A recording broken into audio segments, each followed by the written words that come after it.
Apakah yang dimaksud dengan hepatitis akut misterius? Bagaimana gejala dan juga pencegahannya?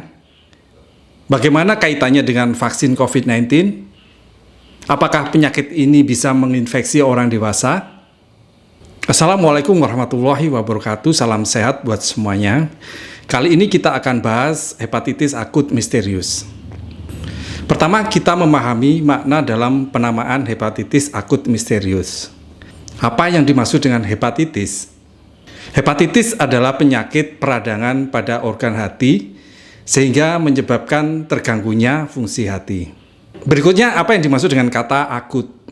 Secara umum, hepatitis atau peradangan pada hati dibagi menjadi dua jenis berdasarkan lamanya peradangan terjadi, yaitu hepatitis akut dan hepatitis kronis. Istilah hepatitis akut digunakan untuk hepatitis yang sembuh dalam waktu kurang dari 6 bulan. Bila peradangan terjadi lebih dari waktu tersebut, penyakit ini tergolong kronis dan bisa menimbulkan masalah kesehatan lainnya, seperti sirosis hati, kanker hati, atau gagal hati. Kenapa dinamakan misterius? Penyakit ini disebut hepatitis akut misterius karena sebagai penyakit yang baru muncul belum diketahui penyebabnya. Masih diperlukan investigasi untuk memastikan penyebabnya. Dalam istilah medis, penyakit ini dinamakan dengan hepatitis akut yang tidak diketahui penyebabnya atau akut hepatitis of unknown etiology. Hepatitis akut secara umum bisa disebabkan oleh berbagai hal, mulai dari infeksi virus, kebiasaan mengkonsumsi alkohol, penggunaan obat-obatan yang berlebihan, dan penyakit autoimun. Ada beberapa jenis virus yang menjadi penyebab hepatitis akut yang selama ini dikenal di Indonesia, yaitu hepatitis A, hepatitis B, hepatitis C, hepatitis D, dan hepatitis E. Selain infeksi virus, hepatitis akut bisa juga disebabkan oleh infeksi bakteri, jamur, dan parasit. Penyebab lain selain infeksi antara lain konsumsi alkohol yang berlebihan, konsumsi obat-obatan berlebihan, penyakit autoimun, gangguan pada saluran empedu, gangguan fungsi hati terkait kehamilan, dan proses metastase atau penyebaran kanker dari organ lain. Ada beberapa dugaan penyebab hepatitis akut misterius. Yang pertama adalah infeksi adenovirus, baik varian yang sudah ada sebelumnya maupun varian baru. Pada 74 kasus yang telah dilakukan tes molekuler, teridentifikasi infeksi adenovirus F-type 41. Hal yang masih menjadi kontradiksi terkait penemuan ini melihat kenyataan sebelumnya bahwa infeksi adenovirus sebagai penyebab hepatitis jarang terjadi pada anak dengan sistem imun yang masih baik. Hipotesis kedua adalah infeksi SARS-CoV-2 varian Omicron BA2 atau varian lain yang masih belum teridentifikasi. Ketiga adalah pajanan bahan beracun pada makanan, minuman, atau mainan anak-anak. Analisis toksikologi terkait hipotesa ini masih dilakukan di Inggris. Keempat, patogen atau penyebab lain yang masih belum teridentifikasi. Yang kelima adalah pasca infeksi COVID-19. Bagaimana dengan isu yang berkembang tentang dugaan perkembangan penyakit ini terkait dengan vaksinasi vaksin COVID-19? Pada kenyataannya, adenovirus yang digunakan sebagai vektor dalam vaksin COVID-19 sudah mengalami proses rekayasa genetika sehingga hanya bersifat sebagai vektor atau pembawa kode genetik vaksin dan tidak dapat menginfeksi manusia. Yang kedua, adenovirus yang ditemukan pada kasus ini berbeda jenis dengan adenovirus yang digunakan sebagai vektor vaksin. Dan yang ketiga, sebagian besar kasus yang muncul, yaitu 13 pasien anak hepatitis akut misterius, belum pernah mendapatkan vaksinasi vaksin COVID-19. Berdasarkan data-data itu dapat disimpulkan bahwa penyakit ini tidak berkaitan dengan vaksin COVID-19. Sejauh mana penyebaran dan keparahan penyakit ini? Pada tanggal 5 April 2022, 10 kasus pertama kali dilaporkan di Inggris Raya. Kemudian 8 April 2022, 74 kasus dilaporkan di Inggris Raya dan 3 negara lain juga melaporkan kejadian yang sama. Pada tanggal 15 April 2022 ditetapkan sebagai kejadian luar biasa atau KLB oleh WHO.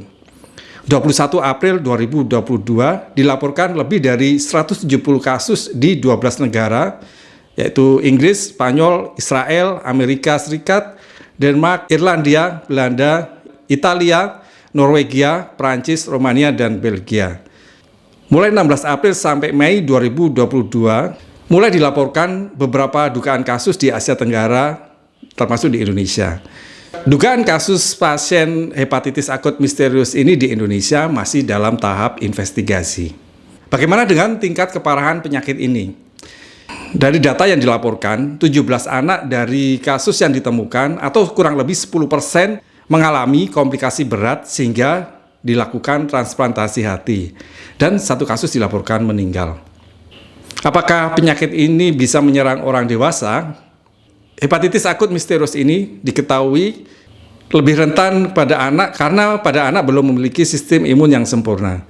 Laporan kejadian yang ada sampai sejauh ini dialami oleh anak usia 1 bulan sampai 16 tahun. Tetapi hal ini tidak menutup kemungkinan hepatitis ini juga dapat menginfeksi pada orang dewasa. Dalam istilah epidemiologi, kasus di luar usia 1 bulan sampai 16 tahun ini, di mana ada riwayat kontak dengan kasus yang probable, disebut dengan kasus epi-linked. Apa saja gejala hepatitis akut misterius ini? Untuk mengetahui gejala hepatitis akut misterius ini, baiknya kita juga memahami fungsi hati lebih dahulu. Hati memiliki banyak fungsi bagi kesehatan tubuh. Fungsi hati yang pertama adalah menghancurkan sel darah merah yang sudah tua.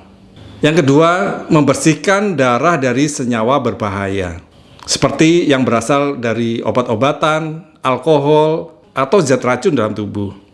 Ketiga, memproduksi protein seperti albumin yang berfungsi menjaga cairan dalam sistem sirkulasi tubuh. Protein yang berperan sebagai faktor pembekuan darah dan sistem kekebalan tubuh juga dihasilkan oleh hati. Keempat, metabolisme protein. Hati berperan dalam membantu metabolisme protein dengan mengubah amonia menjadi urea yang dikeluarkan bersama urin oleh ginjal. Kelima, penyimpanan nutrisi. Hati berperan penting dalam proses penyimpanan nutrisi tubuh. Misalnya zat besi, vitamin A, B12, vitamin D, vitamin K, serta asam folat.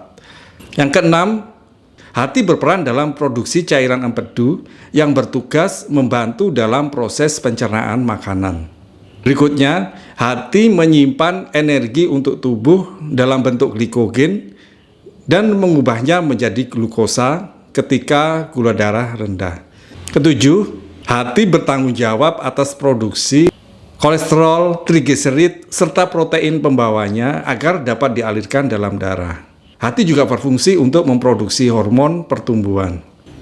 Gejala hepatitis akut di samping terkait gejala akibat infeksi virus akut secara umum, juga gejala akibat terganggunya fungsi hati tersebut. Gejala awal tidak khas seperti gejala infeksi virus pada umumnya, seperti mual, muntah, diare, demam. Gejala lanjut berupa air kencing berwarna pekat seperti teh dan buang air besar berwarna putih pucat. Warna mata dan kulit menguning, terjadi gangguan pembekuan darah, kejang, dan penurunan kesadaran. Bagaimana cara diagnosa hepatitis akut misterius ini? Pasien dengan kecurigaan gejala hepatitis akut selanjutnya dilakukan pemeriksaan laboratorium meliputi pemeriksaan fungsi hati atau yang kita kenal dengan SGOT dan SGPT, dilakukan pemeriksaan virus marker untuk hepatitis A, B, C, D, dan E, dan pemeriksaan penunjang untuk evaluasi komplikasi sesuai kebutuhan seperti bilirubin, tes faal hemostasis atau fungsi pembekuan darah, atau pemeriksaan lain yang diperlukan. Pasien yang diduga terinfeksi hepatitis akut misterius ini dikelompokkan dalam beberapa kelompok.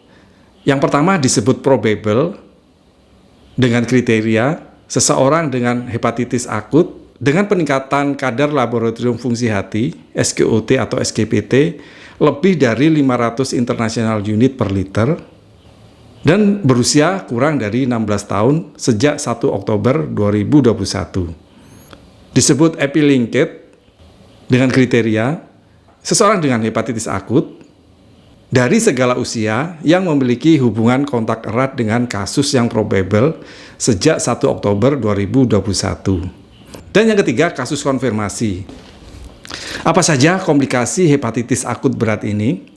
Dapat terjadi beberapa gejala, antara lain ensefalopati hepatik, di mana ditandai dengan penurunan kesadaran. Dapat terjadi komplikasi gagal ginjal akut, gangguan pembukaan darah atau koagulopati. Gangguan sistem pembekuan darah ini menjadi salah satu faktor prognosis kondisi perburukan.